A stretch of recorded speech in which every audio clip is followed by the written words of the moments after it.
মানে পড়ার যে এত ভয়, দেখো এদেরকে না দেখলে মানে বোঝা যায় না, আমরাও করেছি, না করার না।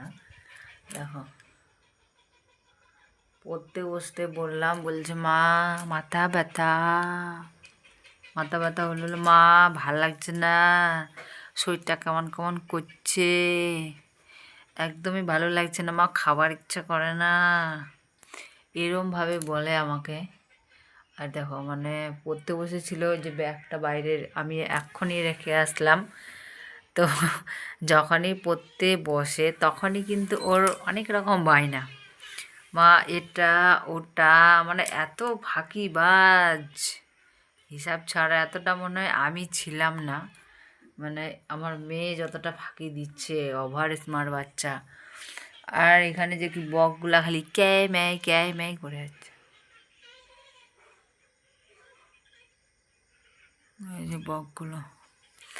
আর আমাদের এইখানটায় যে জানলাটা দেখতে পাচ্ছ, এখানটায় একটা ছোট্ট গলির মতো আমরা আমরা ছেড়েছি, গলির মতো রাস্তা একটা, যেহেতু ছাদের জলটা পাস করার জন্য। এখানে এত পাতা, মানে গাছ রয়েছে তো, আমার ঘরের পিছনটা সম্পূর্ণটাই পুরো বাগান। পাতাগুলো মানে পড়ে পড়ে পচে গেছে, এত গন্ধ করছে যে ঘরের মধ্যে থাকার একদম ইচ্ছাই করছে না। জানলাটা বন্ধ করে রেখেছিলাম। এই মানে দেখছি যে আমার মেয়ে একদমই পুরো ঘেমে গেছে। ফ্যান চালাবো না, কারণ যেহেতু বৃষ্টি পড়েছে, প্রচণ্ড ঠান্ডা দিনটা, আর এর শরীরটা একদমই ভালো না। জ্বর হয়ে গিয়েছে, জ্বর ছিল, এখন তবুও মানে কাল থেকে নয়, পরশু দিন ছিল জ্বর, মাথা ব্যথা, আর ওর শরীরটা ভালো লাগছে না। তো বকগুলা, তার জন্য ফ্যানটা চালাবো না, তার জন্য জানলাটা খুলে দিলাম।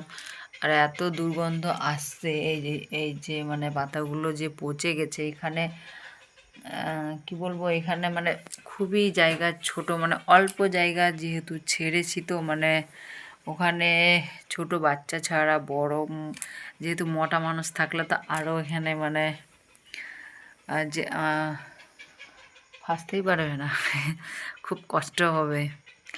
তার জন্য এই গলিটা পরিষ্কার করা যাচ্ছে না, করতেও পারছি না। আর ক্যাই করে যাচ্ছে বকগুলো, এই সারা রাত এরকম করে, এর থেকেও বেশি আওয়াজ হয় রাত্রেবেলা। তো চলো ব্লগটা এইটুকুই।